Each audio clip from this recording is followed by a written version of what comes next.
Hi friends, మా daddy అయితే summer వస్తుందని మిక్సీ తెచ్చాడు. మేమైతే రోజు నైట్ జ్యూస్ చేసుకుంటాం. మేము మా తమ్మునికి అయితే నచ్చింది.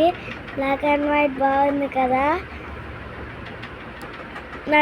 నచ్చితే లైక్ చేయండి, షేర్ చేయండి, సబ్స్క్రైబ్ చేయండి. ఇప్పుడైతే మనం క్యారెట్స్ కట్ చేసుకొని మిక్సీలో వేసుకుందాం. First lemon పిండుకుందాం.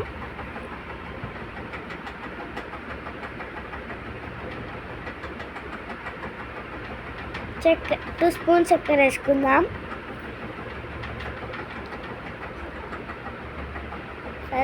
First carrot juice చేస్తాం. మేమైతే మా తమ్ముడు ఓపెన్ చేస్తుండు. నచ్చితే లైక్ చేయండి, షేర్ చేయండి, సబ్స్క్రైబ్ చేయండి. 1 నిమిషంలో జ్యూస్ అయితే అయింది. Thank you.